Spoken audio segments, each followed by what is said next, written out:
Hey, this is Frank. You're listening to an Origins episode of the Unbecoming Platypus podcast. Do you ever feel like you have friends who sometimes just don't get each other?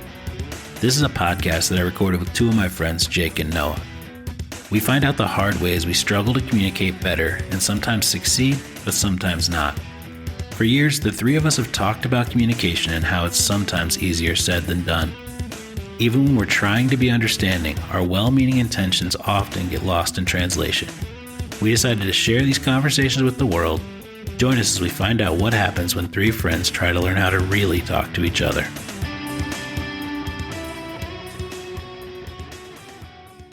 Wait, are we talking about a 5-gallon blizzard or 5? Yeah, whichever you find blizzards? worse.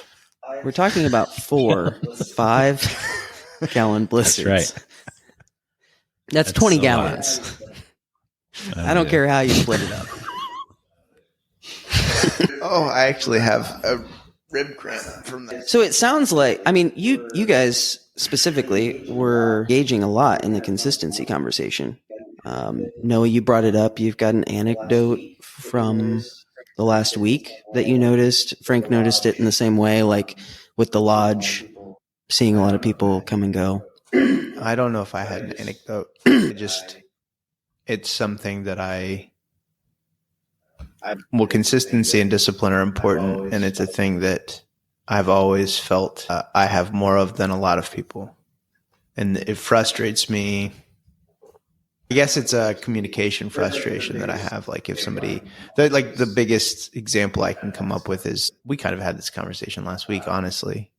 But like when I lost a bunch of weight, I would have people at ADM that I worked with say, you really need to, like, you got to help me with this. Like, let me know what you did. Tell me how you did this. And the answer is always, well, you have to do it. That's the answer. I can tell you all the things I ate, but number one, you have to do a thing that you're going to do consistently. And that's the biggest problem people have with anything, whether it's losing weight or becoming good at something or whatever. They just lack the discipline to actually do it. That's really what it comes down to. You can do whatever you want to do. You just have to. What are the 3 qualities of really successful people? Number 1 is that they think they're better than everybody else. Number 2 is crippling insecurity. But number 3 is the one that's applicable here, and that's impulse control. Like if you could just do the same thing for 5 years straight, success is imminent, but people don't do it. Well, I actually like the idea of the conversation maybe at the intersection of consistency and luck, because I think you need both. And one of the types of luck is consistency, more or less. Which type of luck is that? I don't know. I'd have to look them up. We did 3 that comes from a podcasts field. on this. I didn't know that it never got published until our meeting on Tuesday. I was told You that it publish was every never one of them to published. YouTube, man. I don't. I just convert it and I publish it. I don't listen to it. I don't read the summary. I don't know what I'm publishing. Why? Because it's just consistency for you? So you think, wow, these topics are more interrelated than I ever realized. Everything is connected. Do you think that consistency for you is taking the thought process out of it? No. So you're actively making the decision every time that the opportunity presents itself. So you're alluding to habit. Not necessarily. No, because I think there might be a difference between habit and consistency. Habit is maybe something that is obviously consistent, but you may or may not have intentionally chosen it. Whereas if I have a goal and I say, if I repeat this behavior over and over and over, I will get to that goal, that's like a chosen, agency driven. So for instance, I want to lose weight. If I eat only these foods and don't eat those foods, I will get there. Yeah. So I go to the store, I only buy those foods, and then I don't even have the choice at home. There are only these food options available. I'm kind of taking that in the moment decision, impulse, opportunity away and just saying, well, this is what I have. The thing I'll mention about that particular thing is, I don't know that your in the moment decision is not a great descriptor in my opinion, because you can also have an in the moment decision at the grocery store. So it's a decision, period. The in the moment part to me doesn't matter. You make the decision whether you make it when you make the food or when you buy the food or whatever. You do, but you're different than a lot of people. So I'm asking you what Which is that my difference frustration is. with other people. Do you think or do you observe that you're making the decision for all those times, whereas other people leave it to chance? No, because I could always make a difference. I mean, I can always run out and get some ice cream if I want to, and I have. And there have been times that I'm like, oh, I really want some ice cream. I'm gonna go get some. I'll run to Target and get a pint of ice cream. So what's the difference then? Like in the particular decisions, or in why you find that you are more consistent than most people? Oh, I don't know. I think I need to know a lot more about other people probably to be able to answer that question. And in fact, that's kind of the frustration I was alluding to earlier. I don't understand why other people can't be so consistent because it is as simple as that for me most of the time. Not every time, but most of the time. It's like, well, if I want this thing, then this is. I think everyone is very consistent. So I think the difference is just clarity of vision about what you want out of life. Yeah. I agree with if you have no clarity of vision and what you want out of life is to feel good right now, this results in ice cream all the time. I mean, and you are very consistent about that. So I think they are consistent. They just don't have a vision of what they want. So that is something that I definitely have changed in my life over the last 5 or 6 years for sure. And something I talked to you a lot about at one point was like, dude, what do you want? Like you got to do what you want. You got to figure out what you want. And that's what I was trying to really say. I think I don't know if I had the language for it yet, but that's really what I was trying to say is like, well, you can't get here unless you know what here is. Yeah. What I keep hearing is like, James Clear, he talks about in Atomic Habits, this idea of an identity-based habit. And it's like when I believe myself to be a thing and my actions align with that thing, every time I perform that behavior, it reaffirms who I believe myself to be. So like for me, I realized this yesterday when I was getting a Bloody Mary. And it was like, back in May, I chose that I no longer identify as a person who drinks alcohol. And I haven't questioned it. There's no mental turmoil. There's no question about it. Go to a restaurant, it's got a cocktail list. I'll look at it and I'll be like geeking out about what's on there. Oh, this is cool. They have a great cocktail menu. Never even a question about whether I would get one. I am no longer the type of person who drinks alcohol. That's never been a question for me. But in some way, I took the impulsive in the moment decision away. I made it one time a while back, and now all of my behaviors just reaffirm who I already think myself to be. And that starts though with knowing who I want to be, knowing where I want to go, and choosing it.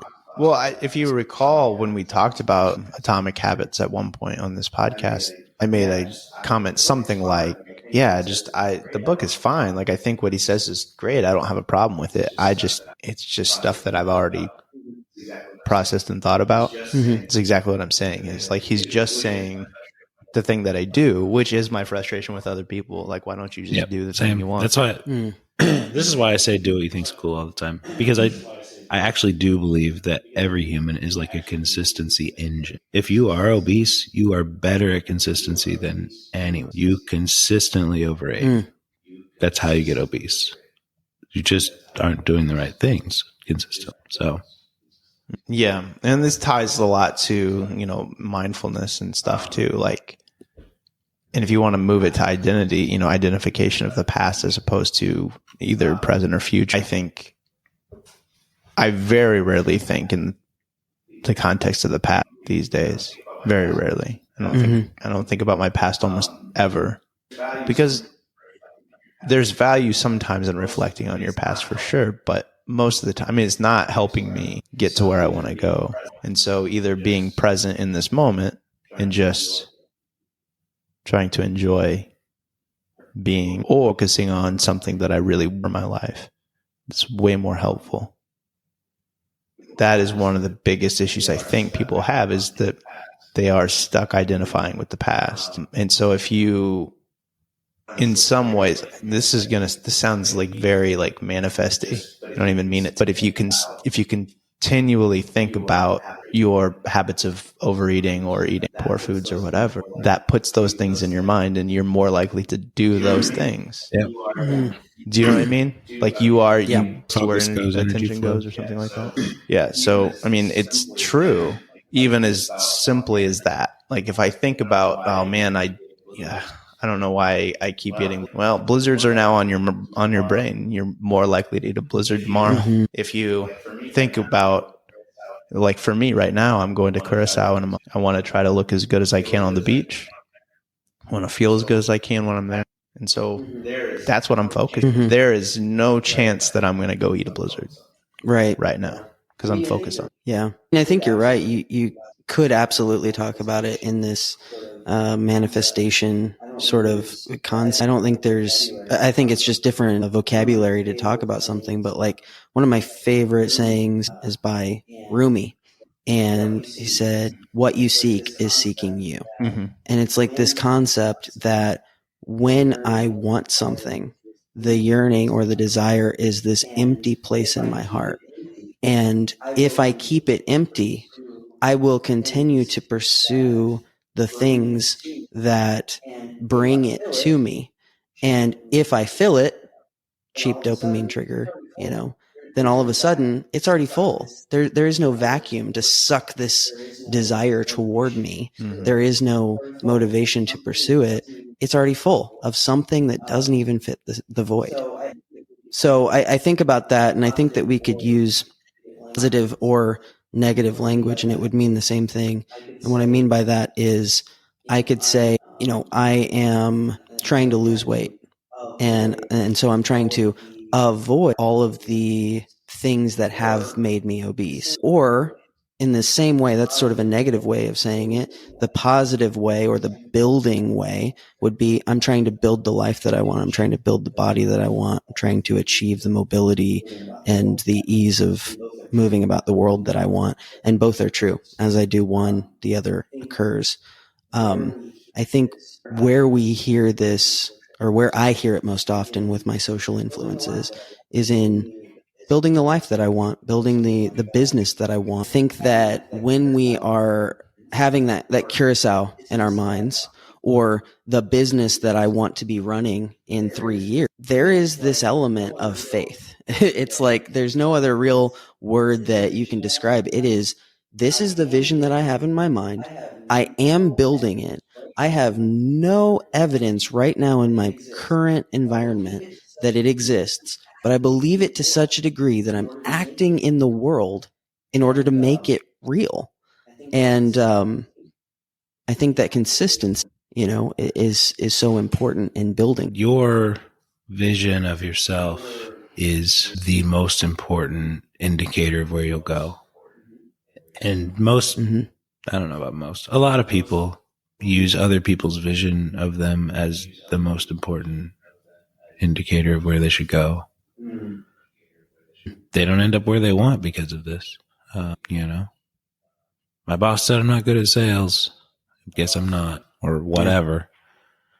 I don't know. Just, you know what you like and just start getting it. Like, go after it. See yourself doing it. Whatever. If you want to run a marathon, just picture yourself doing it and then go do the thing. You're like, you don't even have to know what the things are.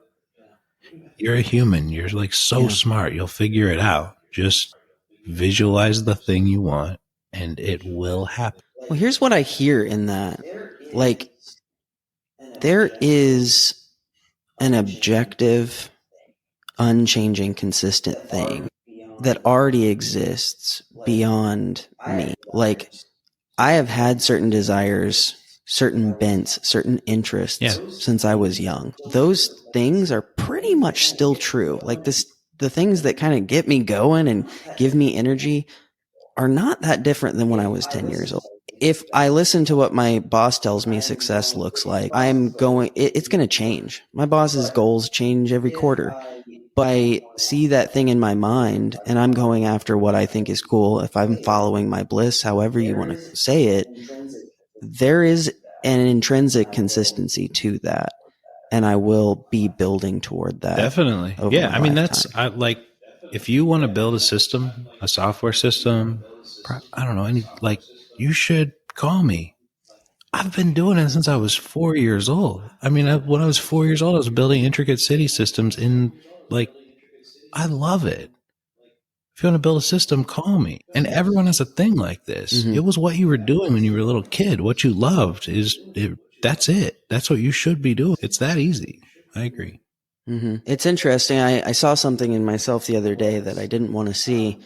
It was really a self-limiting belief, if I could really distill it down.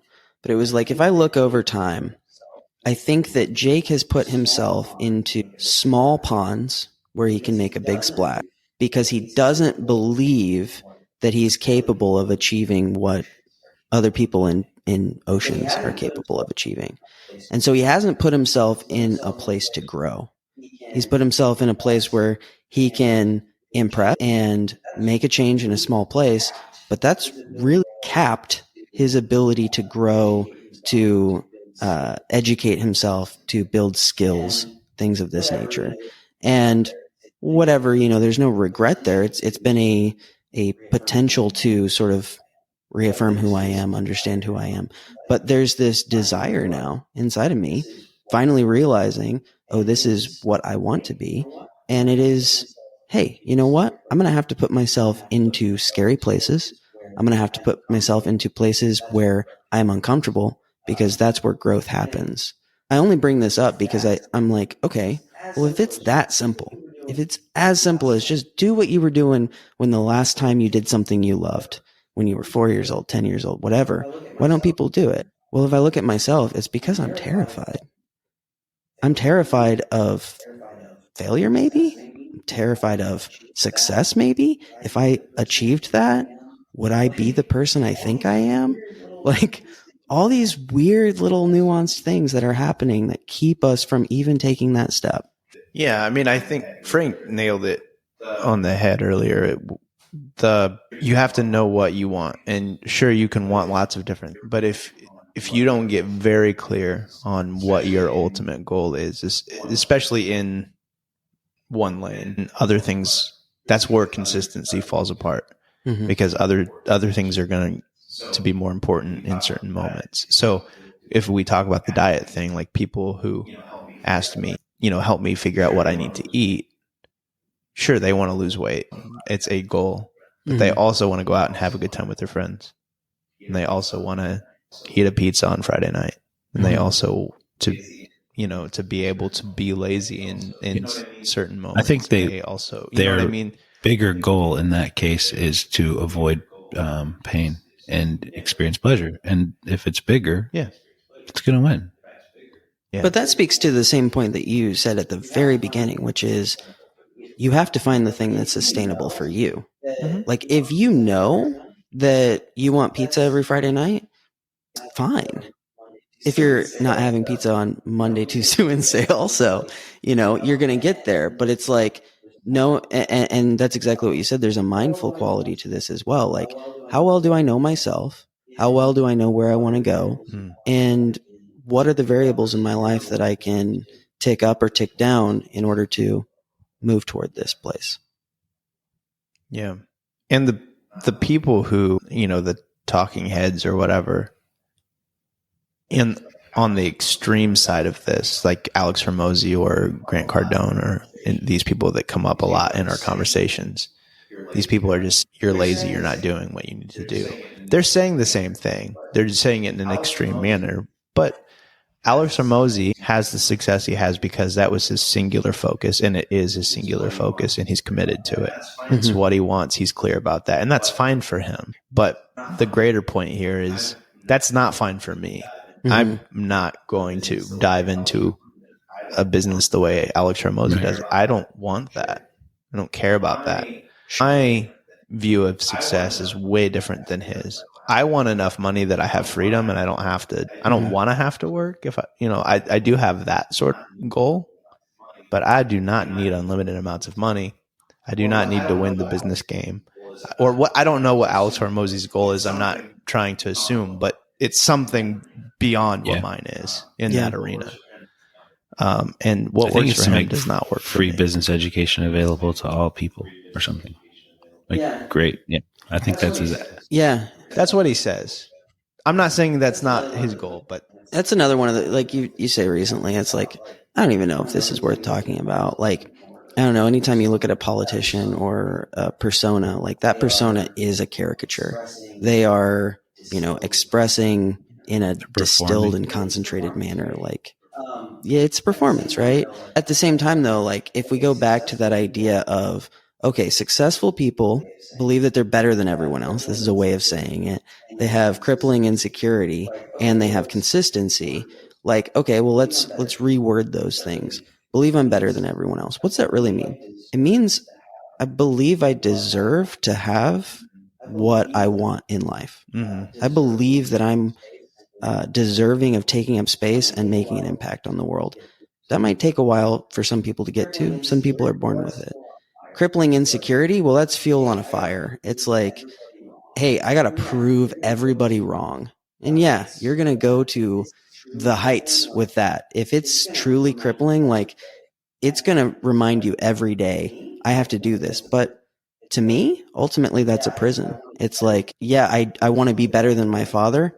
Well, that's my father controlling me for the rest of my life.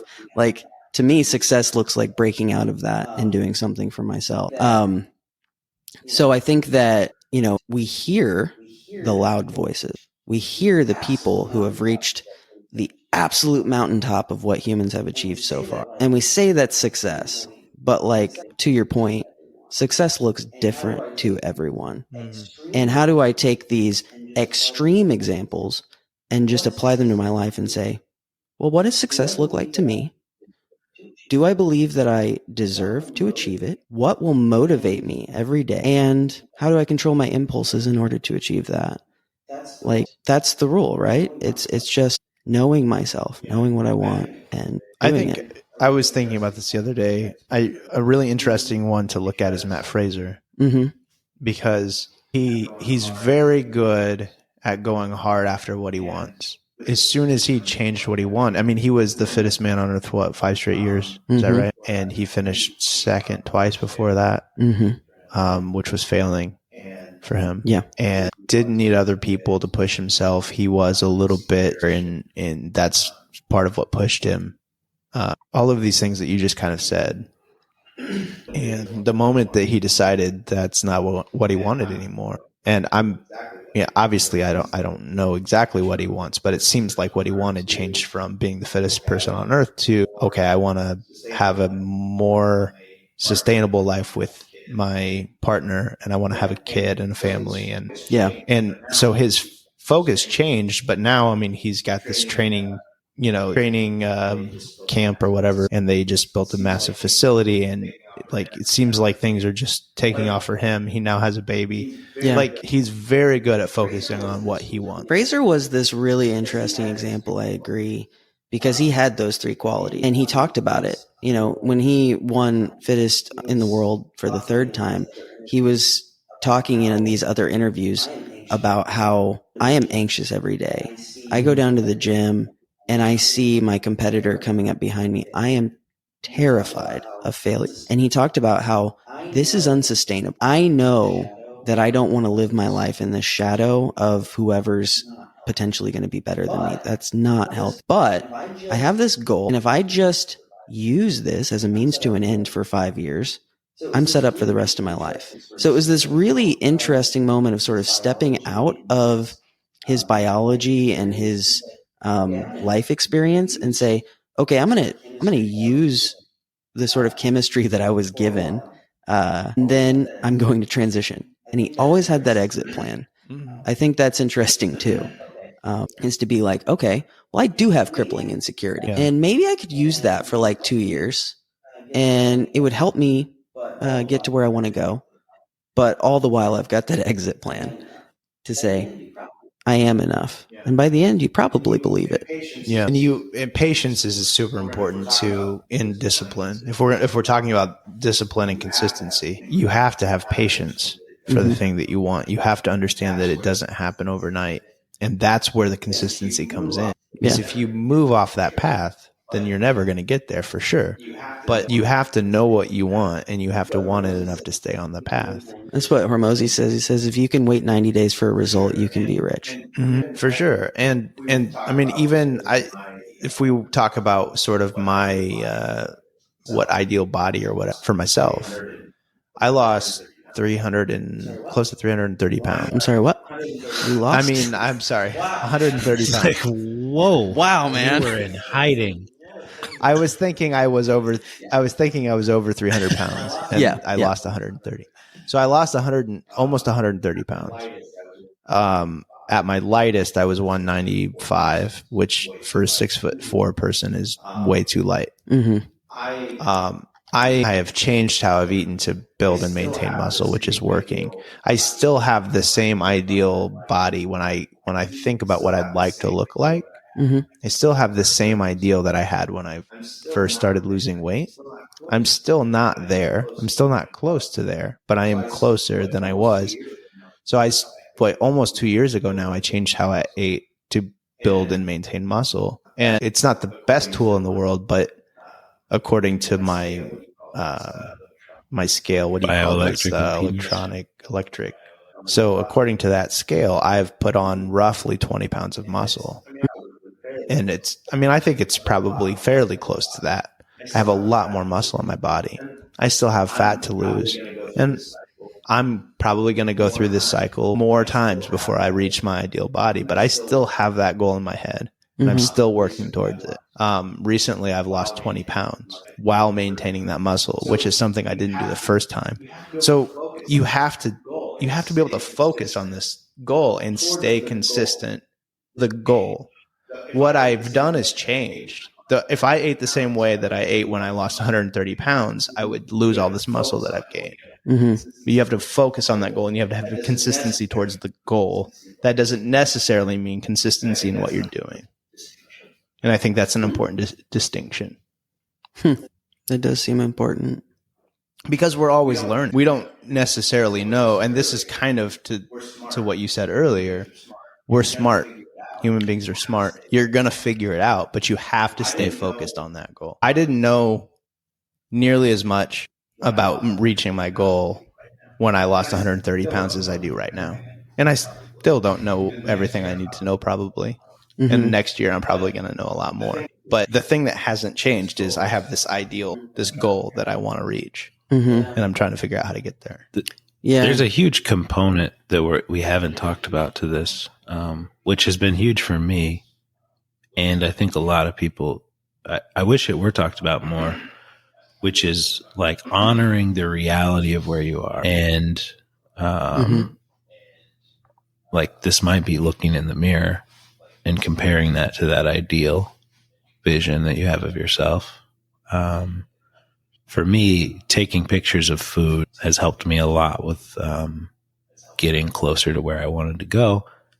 Just didn't have, like when I get busy, when my day is full, I would just find myself at Chick-fil-A or something and I wouldn't even have known that it happened. Honestly, I'd have to review the facts, like as evidence or something.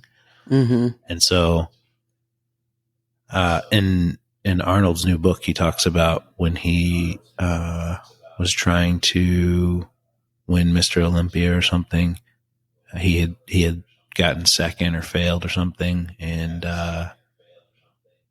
he just didn't have definition in a few areas, like his calves. And he literally he cut all of his sweatpants off. So every time he was anywhere, he would see his own calves, and then he won. But he's like, if you can't, I mean, this really resonated with me because it's true. If you don't know where you are, if you're not able to be mindful of it, you can be like, I'm on the right path, but you're not. You aren't close. You're not getting the details right because you don't know what's wrong. There was a time when I wanted to get out of debt, and so I set up all these like triggers on my browser. The second that I opened my browser, the first thing that opened was my budget. And it opened like 3 tabs. It opened my budget, it opened my bank account, and something else. Conversely, it was also like, all right, well, Amazon, it had this thing where I had to put a password in or something before I went there. And it was really it was a mirror. It was like, hey, keep focus. This is where your budget's at.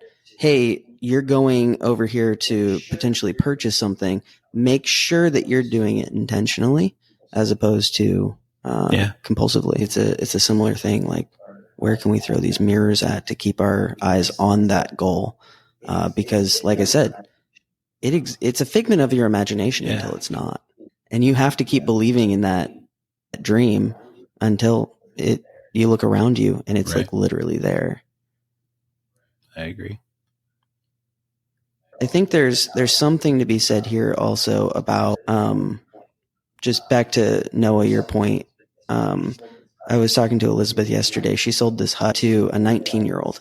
And she was telling me about this 19-year-old. Like, she's going for some really advanced degree or something like that.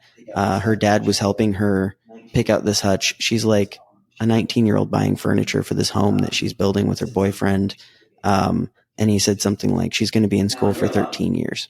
Now, I hear a lot of different things when I hear that. Number one, I hear a commitment to consistency. 13 years of school, you must really care about something in your future. You have a defined goal. Number two, maybe at 19, you aren't the person who chose that goal for yourself. Maybe you are, either way. But by the time you're 20, you might be a different person. You might have different interests. You may have learned a thing or two that say, well, what I originally thought isn't what I really wanted. I realized I talked to my professors and they're like, actually, what you really want to do based on what you're telling me is this over here. And you might have to pivot. To me, when I hear these things, it goes to the difference between infinite and finite goal. I read Simon Sinek's book, The Infinite Game, not so long ago. And he was talking about how successful companies seem to have infinite goals as opposed to finite goals. Finite goal might be something like, we are going to do this much in sales in 2023. Okay, great. You achieved your goal. Can I interrupt you? Next? We're about out of time for this week, but I really think this is a good topic. I think we should talk about it next week. Sure. I agree. This is a great segue. Incredible. Have you ever read Finite and Infinite Games by James Carse? Not yet. All right. I don't know anything about finite versus infinite game. Here, let me set us up for next week. So in one situation, I may say, okay, I achieved that goal. As a company, my goal is not to stop after 2023. I need a 2024 goal. And so I'm just constantly setting these finite goals. If, however, I have a goal that is self-perpetuating and it says my purpose as a company, as an individual, whatever it is to provide this value to the world, to make this impact on the world, then every decision I make goes through that filter. So that 19-year-old who says, I want to have exactly this degree and this job, well, that might change. That's prone to change, and it's prone to interrupt my consistency. If, however, that goal is, this is the change I want to make in the world because this is what I care about, this is what I think is cool. Incremental changes at 26, 27 years old, they still work toward the ultimate goal, Noah, of like, this is the body I want to achieve. I might have to do different things to get there, but I'm still working toward that goal. I still have that same idea. I call this directionally correct. This is like, just try to be directionally correct. You don't the chances of you knowing where you're going to end up are really low. But this is the Elon Musk idea of like landing on. I don't know about that. All right. Let's talk about it next week.